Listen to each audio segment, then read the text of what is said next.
Hello, everyone, and welcome to the 39th ever Highlight Haven interview. My name's Matthew Heiserman, and today we are joined by Atlanta Falcons ESPN reporter Marc Raimondi. Marc, it's great to have you on. It's my pleasure, Matthew. Yeah, and let's get right into it. I just want to start by asking when you first knew that you wanted to work in the sports industry. Oh boy, okay, so that's a while back. That's a while back. Probably younger than you. I remember that when I was young, I consumed a ton of sports. I grew up in New York. I'm from Queens, and I was a big New York Mets fan, big Knicks fan, New York Giants fan, and I watched these games religiously, especially baseball. I love baseball, and I remember at a young age, my grandfather on my dad's side, he taught me how to keep score of baseball games, right? The traditional method of Yeah. keeping score with the score sheet. And I just did that on my own, watching games on television. I had my dad like make copies of like the score sheet from a Mets program at his job, so I could just sit at home and score. So I think already like I was always like taking notes about things about sports and other things, and I feel like I was probably always destined to kind of be some kind of a sports whatever. I guess sports writer I guess made the most sense, but yeah, that's kind of when I don't know for sure if I knew then that's what I wanted to do, but it certainly seems to be that's kind of where my interests were. That's where my passion and my love kind of rested is it was in sports. And look, I mean, I'm going to be honest. I'm not the most athletic person in the world. I played basketball growing up, played baseball growing up. Um, I'm 5'6". You know, so and then that probably was not my destiny. So sports writing, sports journalism was kind of the next best thing. Yeah, and before becoming a Falcons reporter, you were a staff writer and insider with ESPN's combat sports team for Mm. 5 years, covering the UFC as well as boxing and professional wrestling. On top of that, you are a former World MMA Awards Journalist of the Year nominee. What was it like making that switch, that transition from MMA to the NFL? Yeah, good question. It was hard because I covered combat sports for 11 years, and combat sports is something that I've and something that I still love to this day, and I've loved since I was a kid. I first started watching pro wrestling I think when I was around 5 years old, and I was very into it from the age of like 5 until through high school, and then I started watching the UFC like right at the beginning of the UFC in 1993. I'm pretty old. I know that you're a young man, there, Matthew, but I'm a little long in the tooth, as they say. So I started watching in '93 the UFC when it first started. It was on VHS. You probably don't even know what a VCR is. You don't even know what a VHS tape is, but I was watching it like on that from Block. Another thing you probably don't know, Blockbuster Video was a Yeah, thing yeah. pre Netflix. So I used to watch with my dad, UFC on VHS. Then we get the pay-per-views and everything when it was on pay-per-view. And as I got into like college, there was like a really hot pro wrestling period, right in the late '90s that everyone in the country was watching pro wrestling with Stone Cold Steve Austin and The Rock, and it was a really big deal. Then after that, it kind of like tapered off, and I got much more into the UFC and mixed martial arts. But at that time, it was like we're talking about 2005, 2006. I'm like late in this is my late in college years, and MMA as a sport was growing, but it was not to the point where there were many jobs Yeah. covering that sport right out there. There was a few here and there, but not like it was never something that I thought like I'm gonna make a living covering the UFC or covering combat sports. Maybe boxing was still more viable, but I was much more into. I love boxing. Don't get me wrong, but I really got into the UFC like to a like an obsessive level. In that time period. So in college, I was just, I never thought about covering it. I just thought about, well, I love to watch it, but I'm going to cover baseball or I'm going to cover football or I'm going to cover, whatever else. I mean, I grew up in Queens. I went to St. John's University, and their basketball team, their men's basketball team, is traditionally it was good like in the 80s. It was very good in the 80s. They're actually great this year. They're ranked number 10 right now. Go St. John's, go Johnnies. But traditionally they have a good basketball program. So I covered a lot of St. John's basketball. And that's kind of where I thought my career was going. And it was for a long time. I covered, high school and college sports for a long time. And then I made the jump to MMA, to combat sports in 2013. And then I did it for 11 years. I did it for 11 years, and I loved it, and I still love it. But if you do anything for 11 years, it's like sometimes you need a little bit of a respite, Yeah. right? And the NFL opportunity was there with ESPN, and I'm very grateful to the editors that allowed me to make that shift over after so many years covering a different sport. I did cover NFL before. I covered combat sports. I covered the Giants for SNY. I covered Jets and Giants for the New York Post and Newsday. Not beat writer, but sidebars. I was at the stadium, and I was at practice and stuff like that for those papers in New York before I became a full-time combat sports journalist. And I just saw the opportunity, man, that the NFL is the biggest sport in the country, right? And I've loved it since I was a kid. And I always thought, again, coming out of college, I always thought I was going to be a beat writer for a team, an NFL, MLB, something like that. That was always kind of my dream. And I kind of took a different course because I loved combat sports so much. But I figured, look, you only get one shot at this life, right? You only get one shot at this career. I wanted to challenge myself and do something different. And what better thing to do than cover the NFL? I mean, it's the big dog, right, in the United States. And that was kind of it. Last year I made the decision. I was living in Los Angeles for 10 years, and I was covering combat sports. And my wife and I, packed up and we left and we moved to Atlanta. And now I cover the Atlanta Falcons for ESPN. And again, just so grateful that I'm given the opportunity. Not many people get this opportunity, after covering one sport for so long. But hopefully I did pretty well in combat sports, and I hope to, do great in the NFL now. Yeah, I love to hear that story. And obviously, you've been working in the journalism industry for a long time now. What's three things that you have learned as a journalist that you wish you could go back and tell your younger self?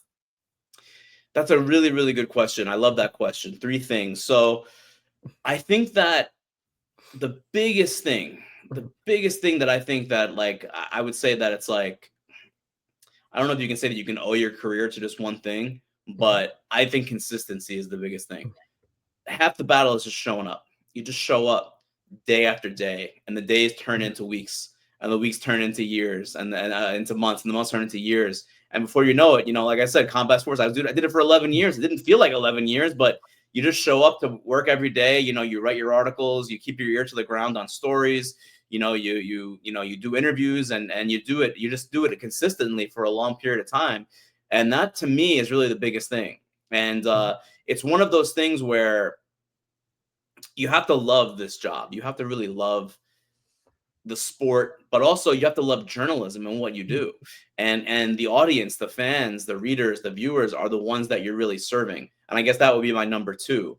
My number two thing is that listen to the audience, and I don't mean listen to every crackpot on Twitter or on social media, but listen, see what the audience is wanting. See what is like the void and what's not being provided to the audience. What do they want? I'm avid on all of the Falcons social media, the Falcons Reddit, everywhere that I can see like where Falcons fans are congregating. Yeah. I'm gonna go there because I want to see what they're missing. What do they need? What do they want from a journalist, from the person who covers the team? I'm there every day. I have a massive privilege to be at that building every day during the season, during training camp, during OTAs, the draft, and I get to see these players in the locker room every single day. It's an enormous privilege. Any fan would love that ability to have to ask, Drake London or to ask Kyle Pitts or someone like that, on a daily basis about certain things that happened. And I have that ability. So I want to serve the fans. And I never lose sight of how much of a privilege that is. And that would be my third thing is this job is a privilege. It really, really is. And it's hard. Do not lose sight of what you're doing. And it's hard, believe me, because it's work. It is work at the end of the day, right? It's There are days where you just don't want to get up and go to work, just like any other job. Whether you work in a bank or whether you work, in sanitation or you work as a server at a restaurant. There are days where you don't want to get up to go to work, but you have to remember that what you're doing is a job that so many people would love to have. And it's a privilege, and you should never take it for granted. So that's kind of like my three things: consistency, listen to the audience, find what the audience wants, and it's a privilege. Do not take that privilege for granted. Yeah, and on June 12th, 2024, you announced your new book, Say Hello to the Mm, Bad Guys: How Professional Wrestling's New World Order Changed America. Can there's you the describe cover what right the there. you just There it yeah, is. it's right there, right there. That's the Have it cover. on have it on the wall behind you. I'll do my first Mhm, one, my first book. yeah. Hopefully, Mhm. there'll be more after. I'm sorry. Continue your question. I apologize. Yeah, absolutely. Hopefully there will be more. But can you just describe what the process was like creating that book, how it came to be? Yeah, so it required a lot of research and a lot of interviews. So I spent more than 500 hours watching. Wow. So just to give a little overview, it's Mhm. it's about the NWO. And do you know Yeah. anything about wrestling, Matthew? Do you know anything? No, I'm not a big wrestling follower. Okay, so it was very big in the 1990s. Mhm. Wrestling, it got very big, as I mentioned before. And this group, this storyline, the NWO, Mhm. was kind of the catalyst that set things into motion to where it became just massive in pop culture. Mhm. And the whole thing started with Hulk Hogan. I'm sure you know that Yeah. name. Yeah. He was a good guy. He was the hero. He was, all American guy, for like a decade, and like he was very well known in the country, in the world, and he turned bad for the first time at a national level, and that is what kind of kicked off this storyline. And the book is about how that storyline impacted not only pro wrestling at that time and beyond, but also how it impacted the country and the culture of the country, because this was a period where the villains and anti-heroes became protagonists, and it was the 90s was a very unique time, and that's kind of what the book is about a little bit. So it was I did a lot of research on what the programming was at that time, in WCW, which was the promotion that the NWO was in. And then I did almost 100 interviews of people that were around back then, everyone that I could find from that promotion, whether it be the wrestlers themselves, production people, producers, directors, camera people. I mean, everyone that I could find, like the engineer in like the production truck I interviewed, the person who made the logo for the NWO, which no one had ever interviewed before. No one knew who she was. I tracked her down. Wow. Um, and once I got all that stuff together, the research and all the interviews, I had it all compiled, and that's when I started to write. And I wrote it through most of 2023 is when the book was mostly written, which was a challenge because I was also working for ESPN covering combat sports, so I was on Yeah. the road a lot covering big UFC cards, big boxing, big pro wrestling stuff.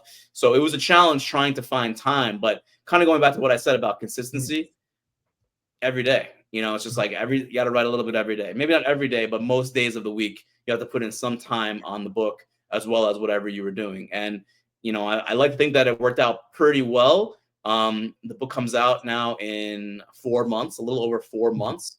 The manuscript is in. It's in the book's in production right now. So, knock on wood, everything goes well. And from here, but it's been a long process. I started working on it in Mhm. 2021.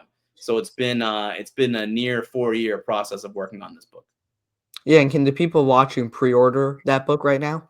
Absolutely. It's Mhm. available right now on Amazon. So you can go to Amazon. It's Mhm. Say Hello to the Bad Guys: How Pro Wrestling's New World Order Changed America. You can Mhm. just type in Say Hello to the Bad Guys book on Amazon, and it should come right up for you. It's available for pre-order. And also on Barnes and Noble, and a Mhm. lot of other places where pre-orders are available as well. I figured Amazon is kind of the easy one. Yeah, make sure you check that out. And recently, you wrote an article on ESPN breaking down the history of Gatorade showers, dating Mm. back to the first ever Gatorade shower in 1984 by the New York Giants. Obviously, you cover the Atlanta Falcons. So, what made you want to write this article? Obviously, completely unrelated to the Falcons. Yeah, I mean, it was a collaboration with me and like the editors, Mhm. Yeah. for the teams that are not in the playoffs. Falcons were not. The reporters are all working on other stuff other than just what their teams are doing, because the teams are out. So one of the things that I was assigned was this story about the Gatorade bath, and there was a few other ideas thrown at me, but that one stuck out to me. Part of it was because I knew it was the origin came from the New York Giants, and that was my team growing up. So I felt kind of a little bit of a kinship with that story because it started in the '80s in New York, where I grew up. I'm a child of the '80s myself, and I remember being very young and watching those Bill Parcells New York Giants teams. I mean, that's probably why I became a Giants fan. I think I don't really remember. I just remember being a Giants fan for as long as I can remember, but probably because of those Bill Parcells teams in the late '80s. That's what made me a Giants fan, because they were so good, and Lawrence Taylor was awesome, and on and on. So that kind of got me interested in the story, and then just honestly, like any kind of story like that, where kind of like with the book, where you're doing research, you're doing interviews, and you're trying to distill all that information into an entertaining narrative. That's kind of what I love to do. I mean, I just love telling stories like that, because I love to. It gets me excited, because every time I hear something or I find something with research, or someone tells me something in an interview that maybe the fans don't know, or maybe it's a different angle to what the fans know, or a different aspect or something like that. It gets me excited. That's just kind of how I am, and it's how I've always been, because it's what I do. This is what we do as journalists. We serve the fan, and when I hear something that is cool, that I think fans are going to enjoy reading, it gets me excited. Mhm. Yeah, now transitioning over to some Falcons football. Last season, Falcons rookie quarterback Michael Penix started Hmm. 3 games where he averaged 246 passing yards per game to go along with 4 total touchdowns. In those 3 games, Atlanta went 1-2, both of their losses coming in overtime. Assuming that the Falcons cut Kirk Cousins before his $10 million bonus, what can we expect to see from Penix as the Falcons starter in 2025? I think the Falcons are very confident that they have their guy in Michael Penix Jr. as far as a franchise quarterback. If you remember, Matthew, like the draft last year in April, it was Yeah. so controversial Mhm. that they were going to draft Michael Penix Jr. at number 8. They had just signed Kirk Cousins. Everyone was like, "What are you guys doing? You have Cousins. Why are you drafting this guy at number 8? You could have gotten a pass rusher. The defense needs help." There were elements of that were true, but the Falcons saw something in Michael Penix Jr. clearly that made them say, "This is the guy that we have to have for the long term." Kirk Cousins was coming off a torn Achilles. Mhm. He's 36 years old. They were establishing their quarterback of the future, and you fast forward almost a year later, and that move, that draft pick, doesn't look nearly as crazy, right? Because of Mhm. what Michael Penix has shown, and really what he's shown, he was starting to show, even going back to OTAs last year, to rookie mini camp, to training camp, and into the season during practice. They were very, very excited and thrilled with Michael Penix Jr. Even last summer, before the season even started. They really thought they had their guy for the future, and really all he did was go out there and show them they were correct, and that Mhm. showed them that they really hit on that pick.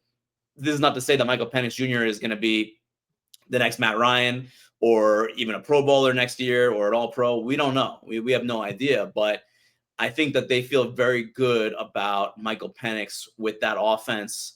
Talking about Drake London and Darnell Mooney at wide receiver, Kyle Pitts at tight end, Bijan Robinson, for my money, is one of the top 3 running backs in the entire NFL. Tyler Algier is still there as well.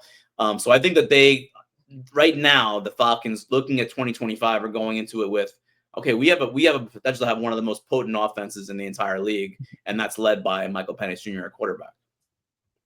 Yeah, and Atlanta Falcons tight end Kyle Pitts obviously had a great start to his career. In his rookie campaign, he had 68 receptions, 1,026 receiving yards after being selected with the 4th overall pick in the 2021 NFL Draft. However, since then, he hasn't really reached that, same standard.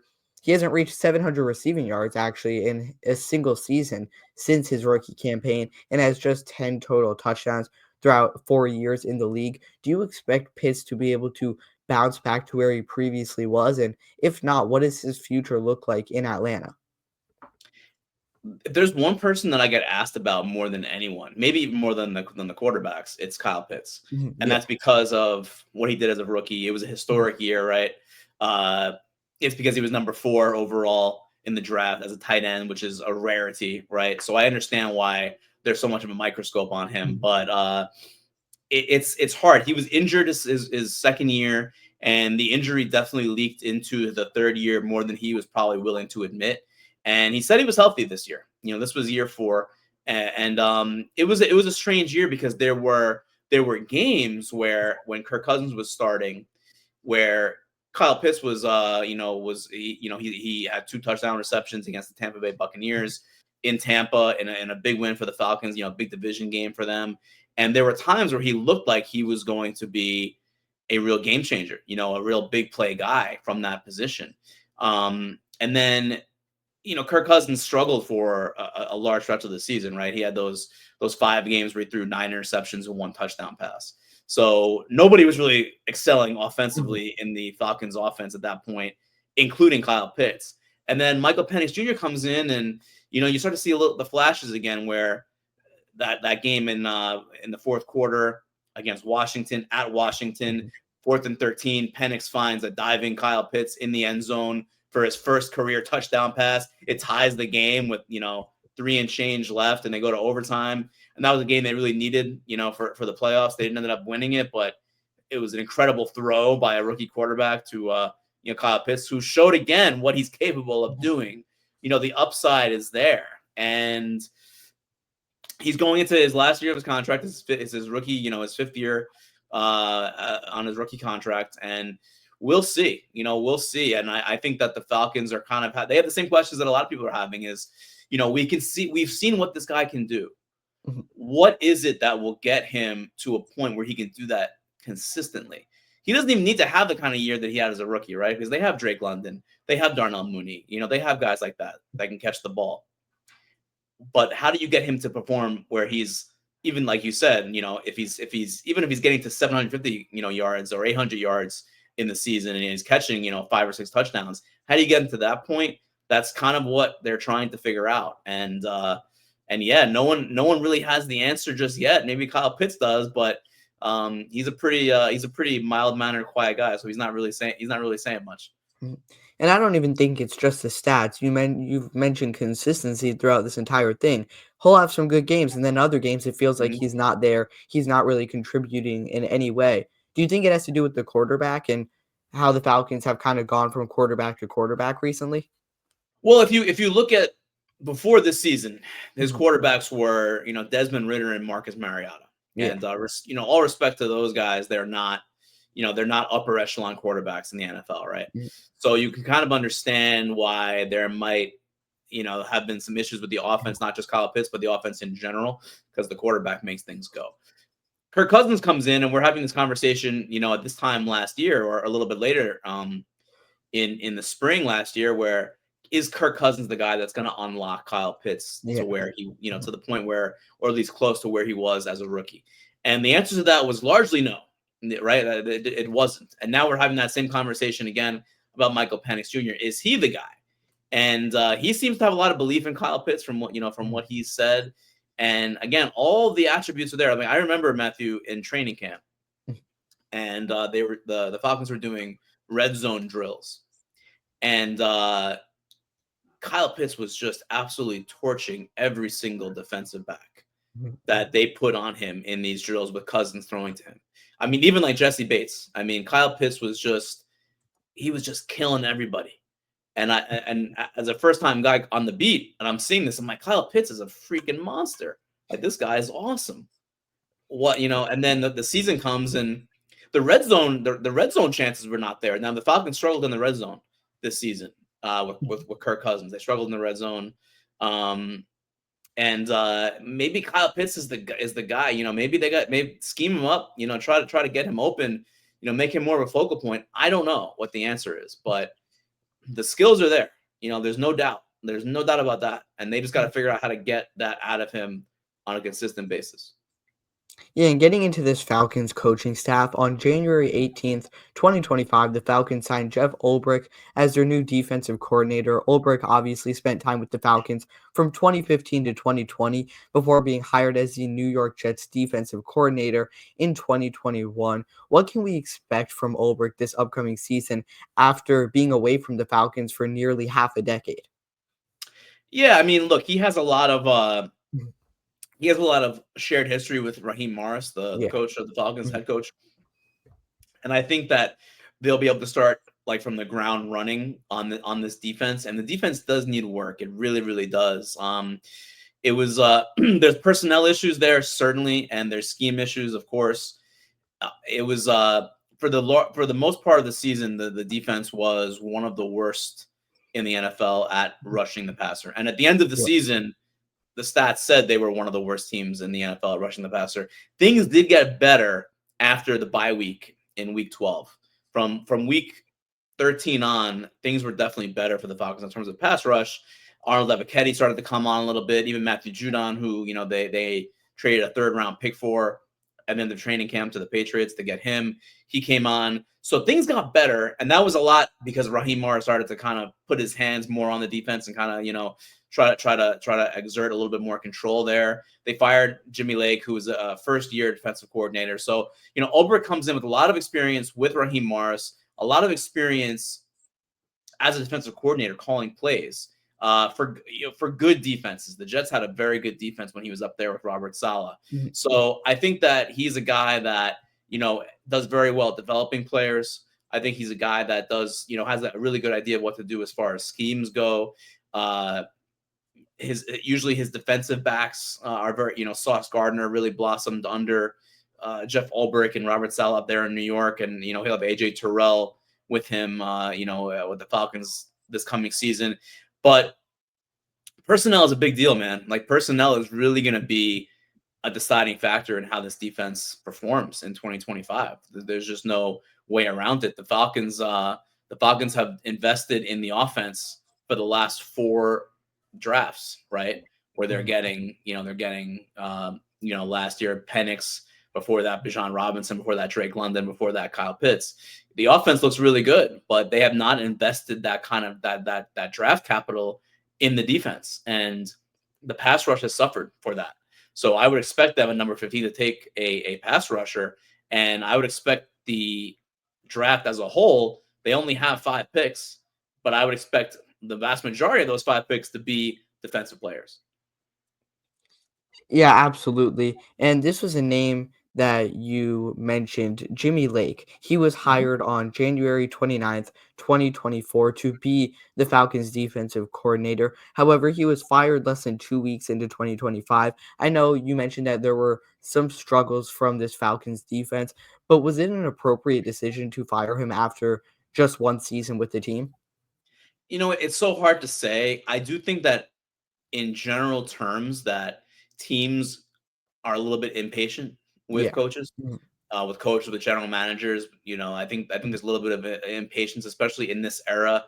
It is such a results based league, and I'm learning that every day. Covering the NFL is just how important winning is. How important the results are, and if you're not cutting the mustard, if you're not getting those W's, you're not gonna be around much longer, and that's how it goes.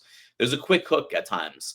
As far as Jimmy Lake goes, I really think that I don't think, again, speaking about personnel, they got Matthew Judon at the end of spring training. I mean, spring training at the end of training camp. They got Justin Simmons at the end of training camp, and to try to bolster what didn't look like the strongest defense personnel wise, right? Those guys played okay, but they didn't play up to the level that they had before at Pro Bowl level. They were not that. They're in their 30s. Maybe they're a little bit on the downside, what have you. So Jimmy Lake went into a defense that didn't have the greatest personnel. Not a lot of star players in that defense. Mhm. AJ Terrell had a very good year at corner. I think Jesse Bates is one of the best safeties in the league. But the pass, Grady Jarrett is a real stalwart at defensive tackle. But the pass rush was lacking. And then when there's no pass rush, it hurts everybody. It hurts the secondary a lot, right? But Yeah. the Falcons allowed the highest completion percentage for quarterbacks in the entire NFL. It was like 69.9%. That's unacceptable. I mean, you have quarterbacks completing passes that are at a remarkable rate against your team. And a lot of that is because the pass rush was not consistent, and it puts so much pressure on the corners. And the corners are playing off a lot, playing more of a prevent. And for a time when the Falcons went 6-3, the defense was kind of bend but don't break, right? It was they were allowing yards and they were allowing completions, but they were not allowing the big play. And that kind of stopped around midseason where the big play started to come for other teams. And it's hard to say, this guy deserves to get fired, this guy doesn't deserve to get fired. But the truth is that the defense just did not perform. And that was the decision they made. I think that it helped the decision that Jeff Ulbrich was available because he had that past experience with Raheem Morris. Raheem Morris is very comfortable with him. And that's the decision that they made. I think I like Jimmy Lake. I got to know him, this past season. I think he's a great guy. I enjoyed chatting with him a lot. I think he's smart. But this is the NFL, right? It's like if you're not delivering the results, these are the things that happen. Yeah, and you've mentioned the name Raheem Morris, who is the Falcons' current head coach. Morris was Atlanta's head coach in both 2020 as well as 2024, where he's had a combined record of 12 and 14. How much of Morris' future depends on how the Falcons perform this season? Oh, a great deal, certainly. They go 8-9 this year, Yeah. and they were 6-3. So any way you look at it, that the last part of the season was kind of disastrous for them, right? Uh, Kirk Cousins broke down. He has since talked about how he was injured. That doesn't make anyone look good. Doesn't make Kirk Cousins look good because he was not forthcoming about the injury. The team has not said whether they knew he was injured or not, so that no one looks good coming out of this situation, right? And a lot of that does blow onto the coach, unfortunately, Raheem Morris. And he has not had success yet as a head coach in the NFL. At 6-3, it looked like, okay, this guy, they're on the right track. And they finished 8-9. The Falcons have not had a winning season since 2017. Had them in the playoffs the same season, 2017. It's been a while, right? It's been 8 years. It's a long time. So I mean, if they don't make the playoffs this year and they don't have a winning season, I think that 2026, Raheem Morris will be on the hot seat. I really do. I really do believe that. And, again, same thing with Jimmy Lake. I like Raheem Morris a lot. I don't think you'll find a lot of people in the league that don't like Raheem Morris. He's a good human being. He's a great guy, right? Very charismatic. The players love him. But again, this is not the nice guys league. This is the National Football League. This is the results based, big dollars are on the line. Like, this is it's a big deal. So this year is absolutely crucial to answer your question for Raheem Morris's future in Atlanta. Yeah, and the Falcons have made some big coaching changes recently. I know we've talked about a few of them, but they also elevated TJ Yates from Mhm. quarterbacks coach to pass game coordinator and promoted DJ Williams to be the full-time quarterbacks coach and Mike Ruttenberg to be the defensive pass game coach. How do you grade the Falcons' recent coaching moves? I think pretty highly, and the Ruttenberg is coming over from the Jets. He had experience with Ulbrich and that defense, and they also signed. I want to make sure that I get his name right. They also picked up a guy, Nate Ollie Yes. from Houston Texans. He is their new defensive line coach, and the Texans had a really good defensive line, so he's coming to a situation where they're hoping that he can develop guys on that line. A guy like Rook Aroro, who was a rookie last year. Brandon Dorlus was a rookie last year. These are guys that they like for the future, and they're hoping that a guy like Ali can develop them. And then as far as the move at quarterback in the quarterback room, I think it makes all the sense in the world because DJ Williams. So this season in 2024, TJ Yates was the quarterbacks coach, and DJ Williams was the assistant quarterbacks coach. And for the most part, they divided the room up where TJ Yates was working with Kirk Cousins and DJ Williams was working with Michael Penix Jr. So it makes all the sense in the world to me that they would make DJ Williams the quarterbacks coach now because he already has that. He already has a year under his belt working with Michael Penix Jr. That trust is developed, that chemistry is developed. So it makes perfect sense that he is the guy now in that room. And then TJ Yates, look, I mean, this is a guy that he's won playoff games as a quarterback in the NFL. He's got a Yeah. lot of experience. He's a good coach. He's well liked around the building. He's a Georgia guy. And yeah, I think he works well with Zach Robinson. I think Zach Robinson had a good year too in his first year calling plays as offensive coordinator. I think he had a pretty good year. Take away the stretch where Kirk Cousins struggled so much, it would have been a phenomenal year for Zach Robinson as a first year play caller. So I think that they're pretty happy, and I think that those moves make a lot of sense. Yeah, and TJ Yates actually spent a year with Atlanta in 2014. Just a fun little connection right there. And the Falcons are set to have the 15th overall pick in the 2025 NFL draft. I know you said you would like to see them go after a pass rusher. Are there any specific players, pass rushers, that you are eyeing that you would like them to target with that selection? Yeah, I think they have to go pass rusher. Mhm. But then again, people said that last year, Matthew, and they Yeah. draft Michael Penix Jr. They're Mhm. at their quarterback. Yeah. So no one truly knows Yeah. what is going on, in those rooms, except for the people that are in those rooms. So I think that there's a very good chance that a guy like a James Pierce Jr. from Mhm. Tennessee ends up at number 15, or maybe even a guy, like a guy like Mike Green is he was so productive in college at Marshall, and they really could use someone who had that level of production. So maybe he goes, but there's kind of like he's a little bit of a polarizing pick. Some people have him going in the second round. Some people have him going like in the top 10. And so they're number 15. So maybe he goes there. A guy that I feel like is coming on is Shamar Stewart from Texas A&M, Yeah. and I really believe that I think the Falcons really like him because and this is I don't I, this is not I'm not sourcing this, but I just think because I know the team and I know what they like. Uh, he kind of projects at a high level, and especially they really love guys who have long arms. They love arm length, and Shamar Stewart has in tremendous arm length, and a guy that you could see has tremendous upside. So I think he's a guy that's definitely on their radar. I think of a guy like Michael Williams from Georgia, if he drops to 15, I'm not sure if he will. I think he's probably a top 10 pick. If he drops, I could see them being very interested in him, even like a Jalen Walker. He's more of an off-ball linebacker, but there's a funny thing that they're like in Atlanta that the fans here like are always wondering like why don't the Falcons draft Bulldogs? It's like it's right in your backyard.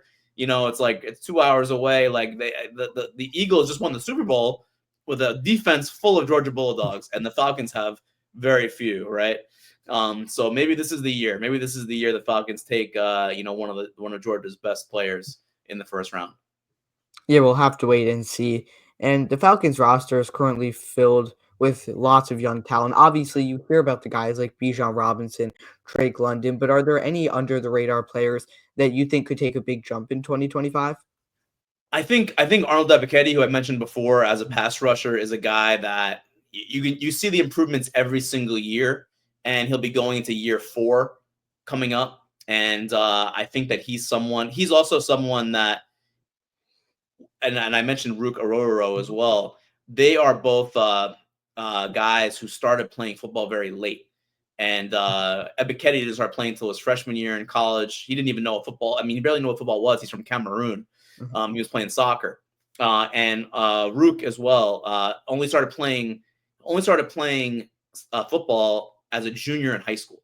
So he's only been playing a few years. Yeah. So these are guys that I think have considerable upside once they start to get those reps. Because football, you need the reps. You have to get reps against live competition, and once those guys, Ebiketie already has. He's been in the league now for a few years, but I think there's still upside there, and I think that those are guys that they're looking at to make big jumps in 2025. And then on the offense, like Ray McLeod, the third wide receiver, had a really good season for a third wide receiver. I thought he made some big plays. Kirk Cousins liked throwing to him a lot. And I guess I should mention, speaking of Georgia Bulldogs, Charlie Warner, I thought was a tremendous key to the rushing attack for the Falcons. He is such a good blocking tight end. And I don't think Bijan Robinson has the breakout year that he had without a guy like Charlie Warner, opening up those holes for him. Yeah, and obviously there are some big names entering free agency this year, such as Khalil Mack, Hassan Mhm. Reddick, DJ Reed, just to name a few. Are there any specific free agents you would like to see Atlanta go after this offseason? I think they need to talk to everyone as far as pass rush. Khalil Mack he's 33. He's probably past his prime. He's not as productive now, but if the price is right, maybe. But then it could be another Judon situation Yeah. where he's in his 30s and he still had an okay year, but didn't have guy had 15 and a half sacks 2 seasons ago. He was not at that level this year. And then there are players potentially available by trade. The Myles Garrett's, the Mhm. Micah Parsons, maybe, even like a Trey Hendrickson, Max Crosby, maybe.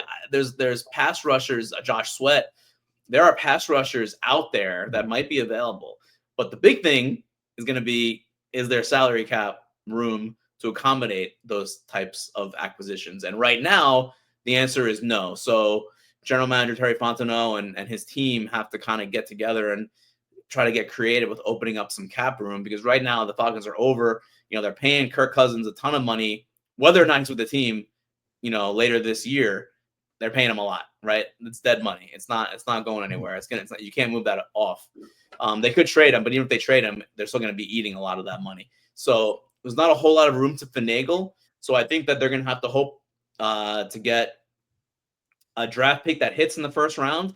And I should also mention that their third round pick last year, Braylon Trice, who was one of the best pass rushers in college football, Yeah. University of Washington, Michael Penix Jr.'s college teammate, he tore his ACL in training camp last year. So he missed the entire season, and he'll be back for 2025. And he's a guy that has a high motor. He was probably like training camp.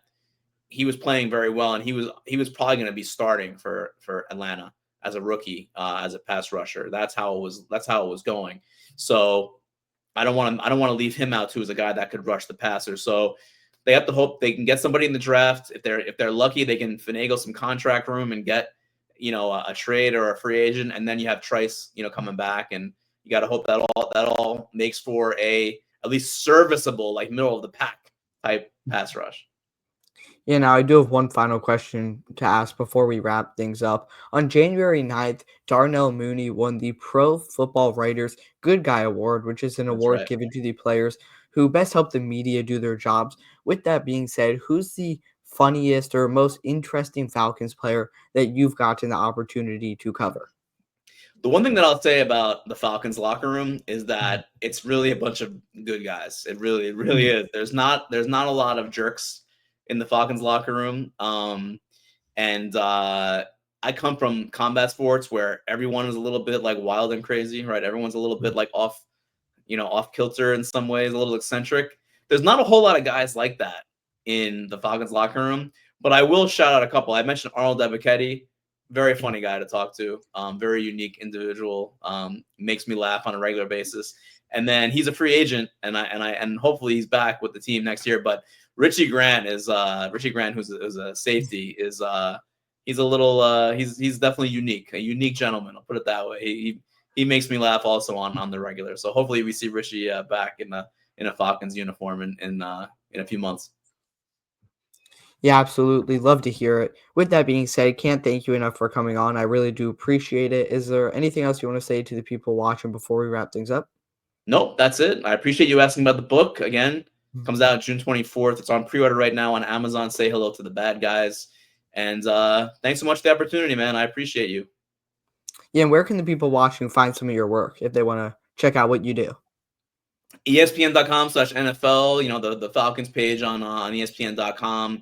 My Twitter is at Marc Raimondi, MarcRaimondi. My Instagram is at Marc Raimondi Sports, MarcRaimondi Sports. And I don't really do TikTok very much. I know that maybe your audience is on TikTok, but I'm 40. I'm 40 years old, and nobody wants to see me dancing. Again, big thanks to Marc Raimondi for being the 39th ever Highlight Haven interview guest. And as always, we will see you next time.